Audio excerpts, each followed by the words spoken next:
Welcome back, guys, and in this tutorial we're going to be looking at DeMoivre's theorem.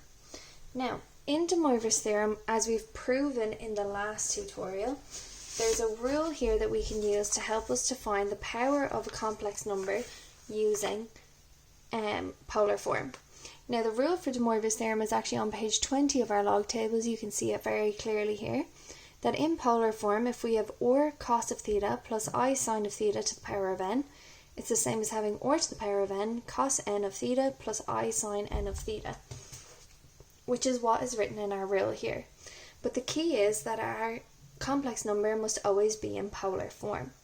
Now, in example 1, we're happy out here that it's written in polar form. Find the value of cos of pi over 6 plus I sine pi over 6. Sorry guys, that should say pi over 6, the second one there. There we go, to the power of 3 is what that problem should say. Apologies. So now, it says find the value of cos of pi over 6 plus I sine pi over 6. So, we know that the modulus of that one that's really hiding there is 1. So we have 1 cos of pi over 6 plus I sine of pi over 6, all to the power of 3.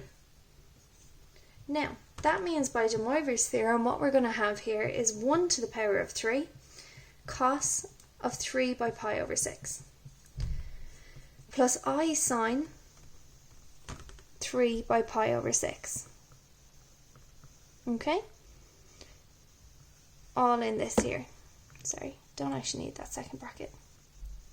Now, 1 to the power of 3 is still just 1.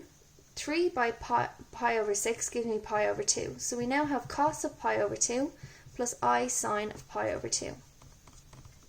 So my last piece that I need to do here now, because that's my answer in polar form, but they haven't actually specified if they want the answer in polar form or Cartesian form.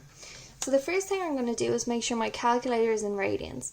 So I press Shift and Menu, 2 for angle unit and 2 for radians.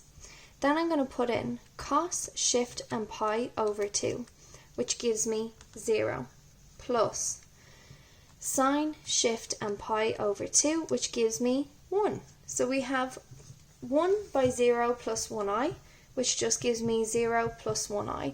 So that's my answer in Cartesian form, and that's my answer in polar form. Now guys, we're going to pause the video here. We'll add our rule and example 1 into our notes copies, and then we're going to look at example 2.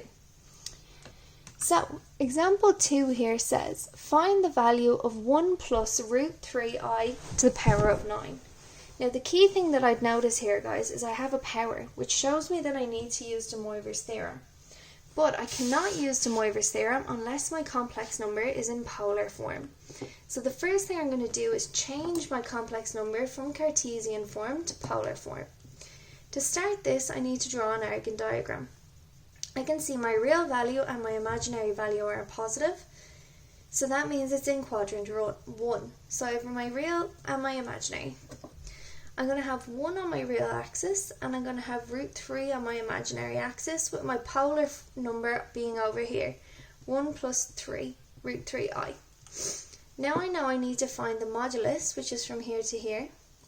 I know that I'm going to have a right angle triangle with the height of root 3 and the length of 1, which I'm going to use to find my angle theta. So we know step 2 now is to use my formula to find my modulus.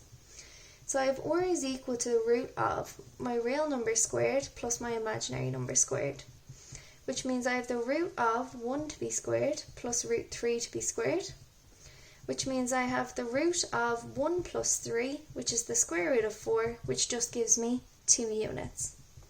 And this shows me here, guys, my modulus. Okay, so the next thing I'm going to find to write it in polar form is my argument.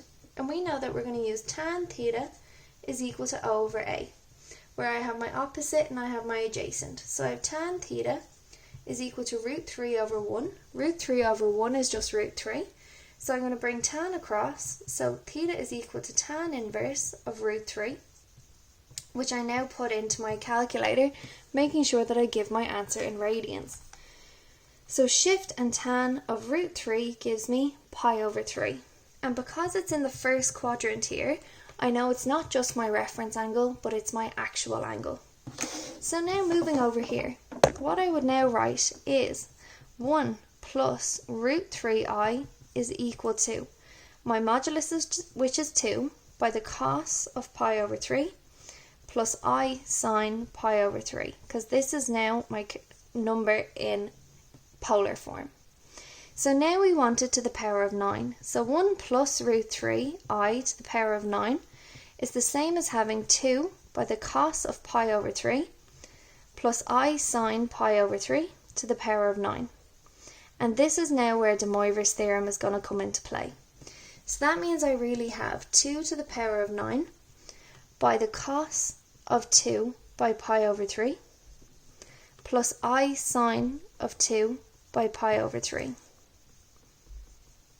Okay, so now the first thing I'm going to put in there is 2 to the power of 9. So 2 to the power of 9 gives me 512. So we have 512 cos of 2 pi over 3. So cos of 2 pi over 3 plus I sine of 2 pi over 3. And again, guys, in this now we have our answer in polar form, but it hasn't specified whether our answer should be in polar form or Cartesian form. So I'm going to put this in now as well. So we have cos of 2 pi all over 3, which gives me minus a half. Then we have sine of 2 pi. Sorry guys, this should not be 2 at all, should it? It should be 9 pi. 9 pi. Okay, which means we're going to have 9 pi over 3 and 9 pi over 3, which means we're actually going to have the cos of 3 pi plus I sine of 3 pi. Sorry guys. Now, which means I have 512, this now being my answer in polar form, and cos of 3 pi, which gives me minus 1, and then sine of 3 pi, which gives me plus 0i. Which means now, guys, when I multiply by 512, we get minus 512 plus 0i. So now I have my answer in polar form up here, and I have my answer in Cartesian form down here. Alrighty, so take a minute, go back over this, let's add example 2 to our notes, and then we're going to try a few questions. Thanks guys, bye now.